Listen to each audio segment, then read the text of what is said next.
Hi, and welcome to another podcast with your host. This is Miriam Khan at Raise Your Vibes. Today's podcast is all about red flags and why we perhaps don't spot red flags. What are red flags? Why don't we look for green flags? And how people can hopefully be less judgmental. This is a hard one, folks. This is a real hard one. The red flags term has sort of grown over the years. Definitely, I would say, over the last 10 years or so. And, we use it sort of like freely. We use it sort of in a nonchalant way to explain certain things that are not healthy, either in our friendships or relationships, in our parent situation, whatever the predicament might be. But it's becoming more and more frequent to use this term. And these are, a red flag, obviously, as you're aware, if you're on the beach, if you are somewhere, is classed as a warning sign, But nowadays, that term is coined to mean unhealthy boundaries, unhealthy relationships. And often, sometimes we're in these predicaments and we don't realise that we've missed several red flags. We've missed several key things. Some are very, very obvious, when we have toxic conversations, toxic members, whether it's a family member, it's a close unit, a friend. Some of those red flags, such as early signs of narcissistic behaviour or aggression, victimization, being abusive or manipulative, lying, deception. These are just a range of some red flags that we see. But when we're in personal relationships, such as friendship, it could be a long-term partnership. It could be a partnership we're in for life. We don't sometimes see the red flags. Sometimes we see them much, much later on. And our friends might be pulling some of these red flags out and showing them to us. And sometimes we can be blind to them. Now, I'm going to look at why that often happens. If we're in a situation where that partner is abusive to us, have manipulated us, our confidence is gone, our self-esteem is gone, maybe we feel like the term stuck in a rut, we feel like we can't get out, maybe we're financially dependent on that person, maybe we are reliant on them for whatever reason, and sometimes we don't want to rock the boat of identifying or triggering ourselves and saying this is a red flag, because sometimes we're in that predicament. We don't want to accept what is reality, what is truth, and we're stuck in it. We don't know how to get out of it. And it's almost like a spider's web. The more we've gone in, the more it becomes more difficult to get out of. And it's very, very difficult to see that, I've had people saying to me when I've tried to help another individual or support another individual, or even personal about me and my life experiences, well, you should have seen it. You should have got out. You're to blame. You're to blame. You're to blame. And yes, of course, when we're in that situation and we've stayed in a toxic environment for way too longer than we should have, yes, I need to take accountability for my actions or the person's actions, correct? But judgmental aspects of people pointing the finger does not help in any way, yeah? We are in a vulnerable state when we've been in a situation where there's that person with the toxic traits. We don't often see it. A lot of it also comes from our childhood. If we've been in an environment where love, L-O-V-E, love, from a parent is nothing but shouting at you, screaming at you, being rude, expecting certain demands, expecting you to be selfless, not self-love, to be the one that puts everyone else first before everyone else. Maybe these situations of breadcrumbing to us is aspects of love. When we're chasing, when we are going after something that clearly this other person doesn't want us, they're just using us. These are breadcrumbs. But we don't register that this is a red flag, because this to us has become a normal part of our life, Some red flags are very, very clear, are very obvious. Some are, you can see it clear as day. Sometimes we'll notice it depending on our personality and our character. And often, sometimes we ignore it, So I'm just going to go through some of the red flags that are very, very well known. And perhaps for some people, we don't actually are aware, or we're not aware that it is a red flag, There's been situations where, for example, you might have someone with very, very controlling behaviour, and this can be either male or female. They're wanting to know your every movement. They're wanting to know where you're going, who you're with, what time you'll be back. They might want proof that you're there. They might track you down. They might actually come to, say, for example, you're out with friends. They might come to the restaurant to check that you're there. They're calling up the restaurant to check that you're there. They might have a list of approved friends that you can actually spend time with, or you can't. And it's that controlling. It depends on the person, that you are with. Sometimes you have to compromise, and sometimes, they don't like you with, for example, the opposite sex. So if it's a female gathering, that might be fine, but they might not like a particular female in that group. Maybe that female is very outspoken, very liberal. They don't want you being influenced and having your own thoughts, your own mind. Yeah? If it's a mixed group of male friends, for example, they may not want you with that group because they might see that person as a threat. They're jealous. And they see that potentially you could be lost to this pack of guys, which isn't always the case. We can have friendships with different people, but this is where it has very, very much, blurred lines, okay? And sometimes it can be where nowadays you've got so much social media, they're controlling things. They want to see your password. They want your password. They want to see who you've got on your social media. They might ask you to delete people, block people, and it could be a close friend you've known for a long, long, long time. And these things are what I'm talking about, These are the things where it's clearly a red flag to a majority of us.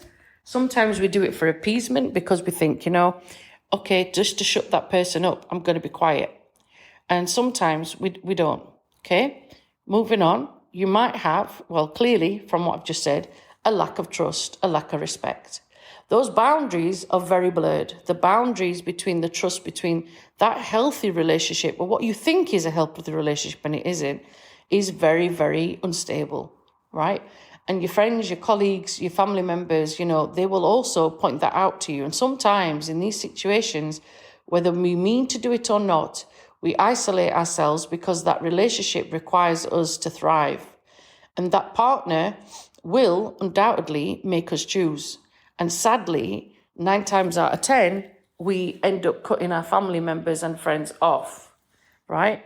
And ironically, that's what this person wants. They want us to have nobody supporting us. They want us to be isolated. They want us to have no one around us that we can go and tell our troubles to, because now they've got us where they want us, okay?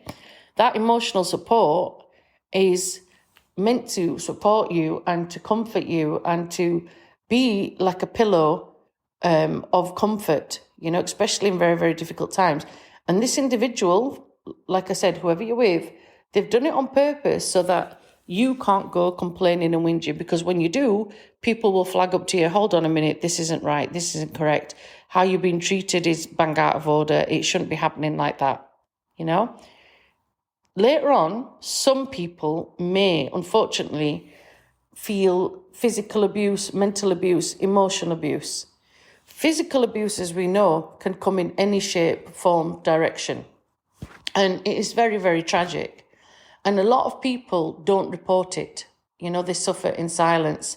And that, I used to think, was a sign of weakness many, many, many years ago.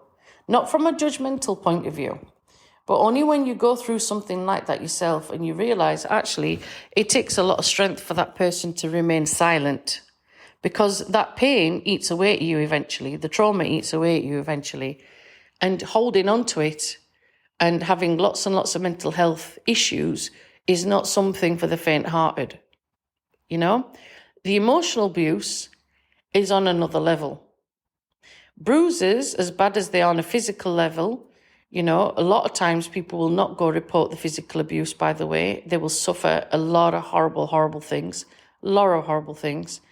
But the emotional abuse, when someone is having a tirade of verbal abuse in your face, belittling you, putting you down, maybe you've bought a gift, maybe you've done something out of kindness, and they're constantly putting you down, constantly belittling the things that you've tried to do. And that is knocking your self-esteem, and it's knocking your self-confidence, and it's knocking who you are as a whole. That red flag then turns into something even worse. The mental abuse then starts, and a lot of people, like I said, will stay in that particular predicament and rut because the mental abuse becomes normality. because it's something they are used to, they are accustomed to it. They don't know anything different until they've stepped into a loving, caring relationship, and then they're triggered again because they keep expecting something else to occur. And these aspects of the red flags, understandably, later can cause, a lot of trauma. Yeah. And it's the mental abuse and it's the emotional abuse, it's the verbal that is far more damaging because it's done on a daily basis, and it's there to belittle, it's there to basically make us a scapegoat for this person's issues that they have themselves. We're a punching bag.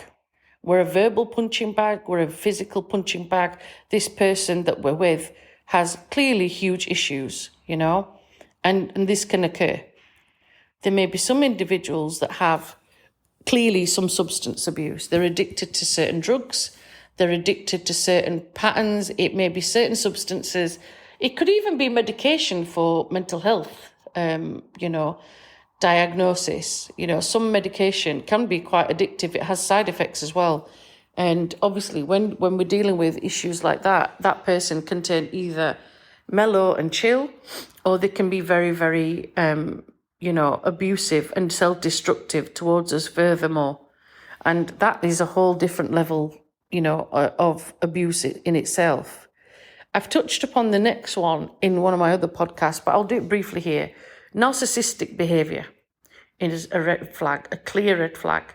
And sometimes what's worse is, the covert narcissist, the one that takes their time to feed your ego, to feed you in a sense of, I'm safe, I'm someone that you can rely on, I'm someone that you should be happy with in a relationship, partnership, marriage.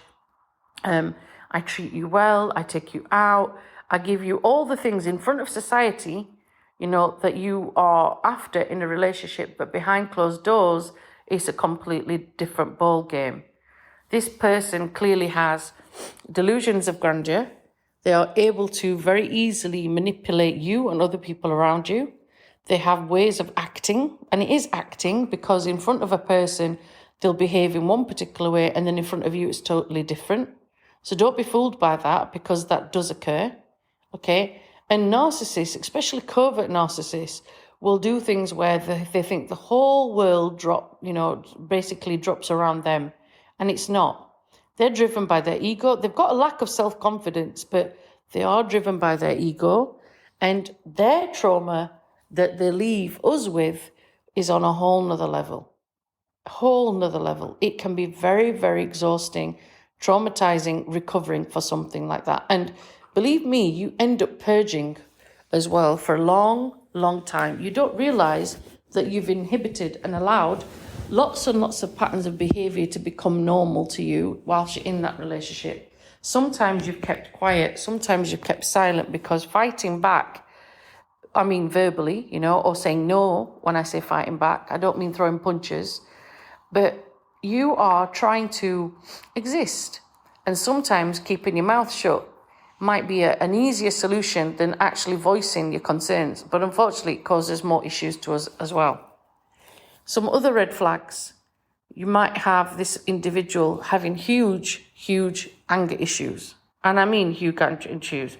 Things being thrown, tantrums, unpredictable tantrums, almost like a child having a meltdown in a supermarket, and people are staring at you and glaring at you and thinking, what the hell is this? These individuals don't have emotional regulation, and they've also then warped ours as well. Ours gets triggered because we don't really know anymore what we're doing. And we're sort of walking on eggshells all the time because of this particular predicament.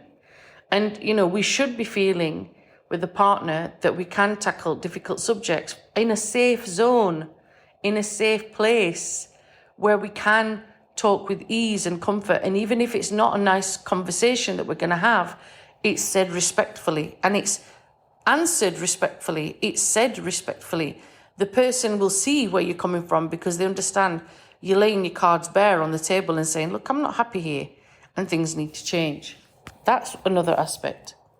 There's also codependency.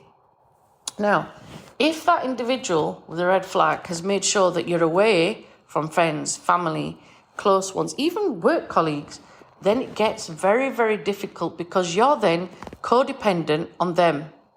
Now, financially, if they've got you in a situation where they're keeping you at home, for example, and saying, oh, yeah, I want you to be home and look after you, all things can reverse later on where you're the breadwinner and they're reliant on you and you have to be at their beck and call. There's the emotional blackmail that they use to try and coerce you to do what they want. Not what you want, but what they want. And again, this is not an easy thing to salvage or to recover from because these patterns get worse.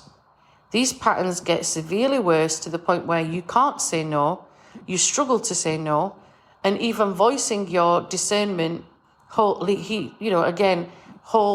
another kind of fish, shall we say, right? We try to avoid this conflict, by the way. That's another thing. In the red flag, we know that it's not acceptable what this person's doing, but we don't want to tread on that eggshells where that person's going to explode in our face. And we don't know what their behaviour is going to be like. It's extremely unpredictable. They've not resolved their issues. We've not resolved ours. Our self-esteem and our confidence just goes further and further down. We don't like the predicament we're in. We clearly are not happy with the predicament we're in, but it keeps escalating and it keeps escalating and it keeps escalating to the point where we are just so tired, and we have a resentment towards this person. We don't want to resolve things. We want to walk away. We want to leave. Sometimes we just can't. We're just stuck in that spider's web, Jealousy is another one, which I've mentioned earlier. And jealousy can feed, a hungry bear. And jealousy is one of those things where they will manipulate feelings. And it's not necessarily jealous that someone is going to have you. It's jealous that someone else is going to have that energy supply of you. And that's what drives them nuts. This leads to gaslighting. Gaslighting is that manipulative tactic that people use. And it's another very clear red flag. Again, it's something we don't see because it can come very, very slowly. And it can be linked to that verbal abuse I talked about and the emotional abuse that I talked about, because these types of people will manipulate and they'll take advantage and they will try their best to belittle us all the time. They will make us question our decisions. They will make sure that we're manipulated to whether we're thinking we're sane or not. These things obviously are not acceptable, but it continues. A lot of these people will also not take any accountability for these things. They won't communicate with us clearly. They won't let us have that connection with friends and loved ones because their love bombing that they've been doing, which is another red flag, is something that, we don't see, because sometimes the love bombing could be simple things like sending us flowers, appreciating little things that other people have totally ignored in our life. They might have taken us out for dinners or romantic getaways or whatever the situation is, but it's actually not what it seems. Behind the closed doors, it's a completely different situation, to the reality that it is. And I can think of one situation where I know a friend of mine was on honeymoon, for example, with someone in this particular predicament. And during the honeymoon, it was literally the first day of the honeymoon. And, all the way through that relationship, they'd been love bombing, various other things. And whilst they were on honeymoon, the wife was walking, the husband was in front, the wife was walking in a very hot resort and had sandals on. And a thick glass broke and a chunk of it landed on her foot and cut her toes, sliced the toes. She was given immediate first aid. The husband walked 10 steps ahead and had seen what happened, but chose to ignore it and walked away. And it took quite a lot of people to come and find him and say, hey, your wife, is in pain. She's having first aid. She might need stitches. It was that bad. And the guy was sort of nonchalant, like, what's it got to do with me? It's got nothing to do with me. When he eventually came back, helped the wife begrudgingly to go back to the hotel room, to the honeymoon suite, then off he went to go and have food and drinks at the bar and entertained himself for several hours. And not one message, not one care. The wife was obviously beside herself thinking, what is this? And was thinking, oh, well, I don't want to spoil his holiday. That was the mentality. I don't want to spoil his holiday. I don't want to ruin his time. He's going to get angry. And that's because she was conditioned to think that not caring about herself was acceptable.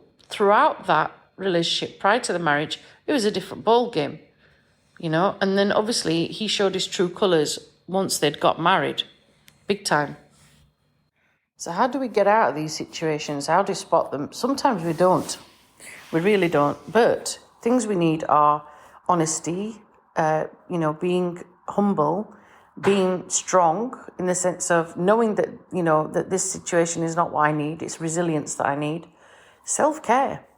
And these are quite hard as well when all the time these situations have made us think less about ourselves because we have that selflessness.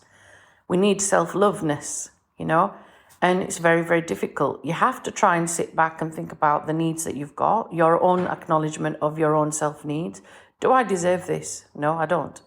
Do I need better? Yes, I do. Can I do better for myself? Yes.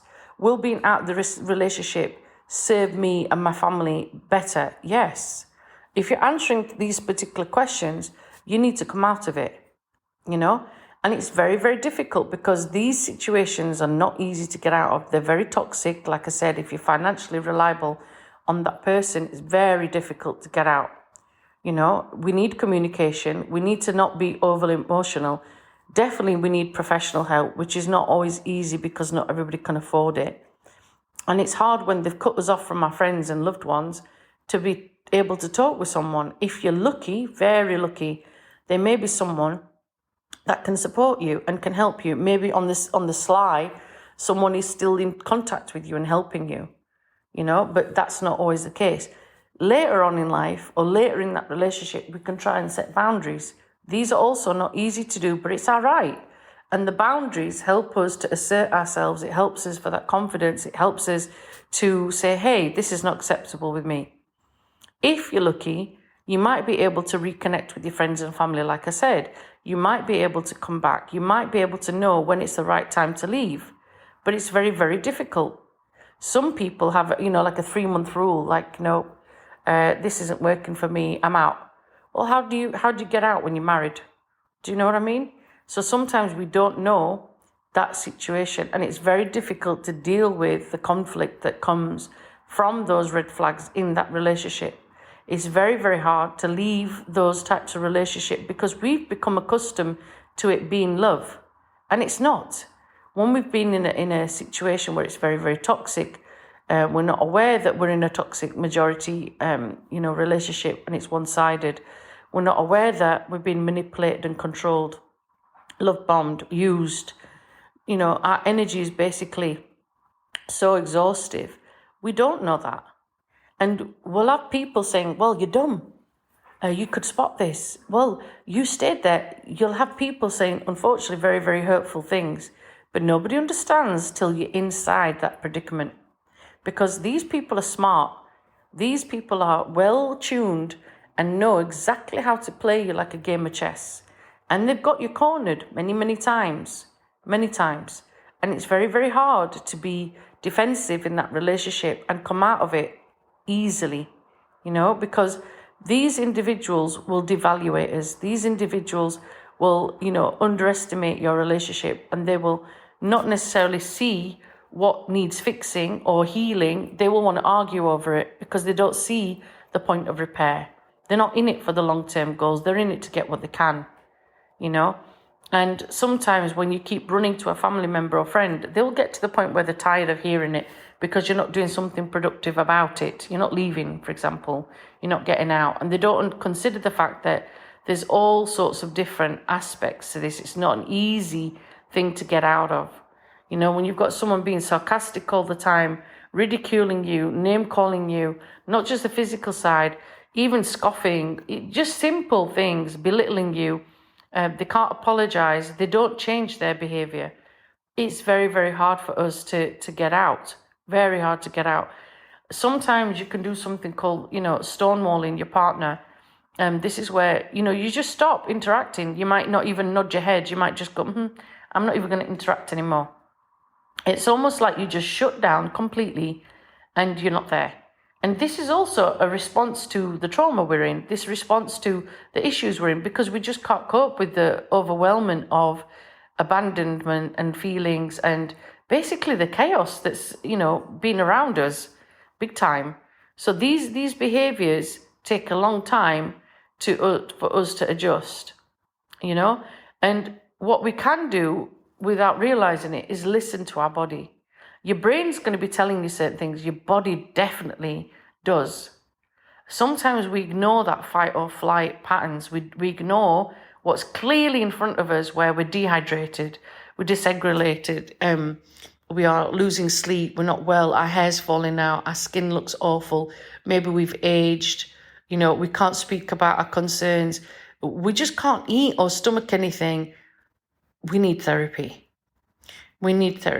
And we need help to get out of this situation, because you keep trying to think that, I'll fix it, I'll tolerate it.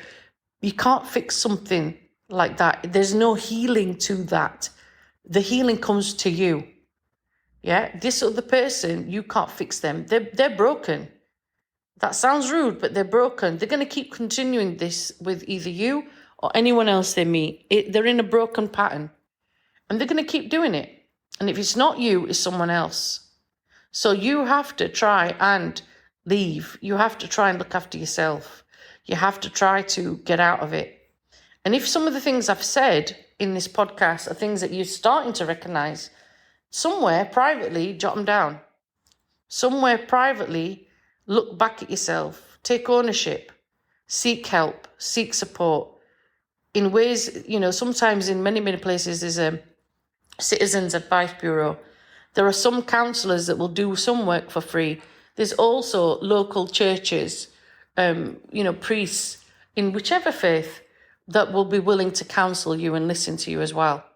There's community centres. There's people within circles. You might be able to have a good friend, maybe somewhere, that even though you've cut them off, they're willing to take you back because they understand the predicament that you're in. And when we don't, recognize these red flags, like I said, it has a real knock-on effect for us. And it does say a lot about us, and it does say a lot about our, own analogy, where we don't understand the reality of what's in front of us. It's not just denial, it's because of things that have happened to us, that your cognitive dissonance basically allows you to ignore various things that are clearly there. And our hormones take an impact. The bias takes an impact. The past patterns of our past relationships have an impact, whether that's friendships or parents. It's got a long-term effect. And we have to try and come to the reality that this is not the right relationship for us, and we need to exit. And exiting isn't easy. And that will be another podcast for another time. But first is recognizing what these flags are and helping someone. If you know someone that's come up to you and said, this is what's happening to me, help. Just listening is the best thing you can do. Don't scream, don't shout, don't do the blame game, but try to be supportive and just listen. Sometimes that person just needs to listen. Even if they keep going back and back and back and licking their wounds, it doesn't matter. The fact is you've listened and you've tried to offer support, and that's all sometimes that person needs for when they're ready to actually leave and exit. And believe me, when they exit, they will exit and they will not look back. And that person they're in a relationship with them will keep trying to get them back, believe me, because the source of that energy is too good. They've knocked them to the ground, as we say, and they want them there. They're going to keep wanting them there. But people like that rise.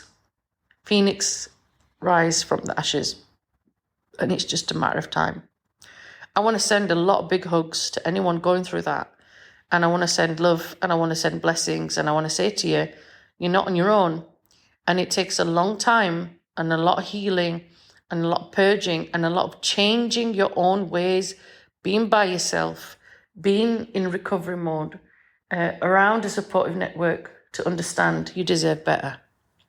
And it starts with you. Self-love starts with you. Stop accepting breadcrumbs, stop accepting bare minimum, and start loving you first, and break these patterns that you've become entrenched with, because we all deserve a happy life. Love and blessings. Thanks for tuning in. This has been Miriam Khan at Raise Your Vibes.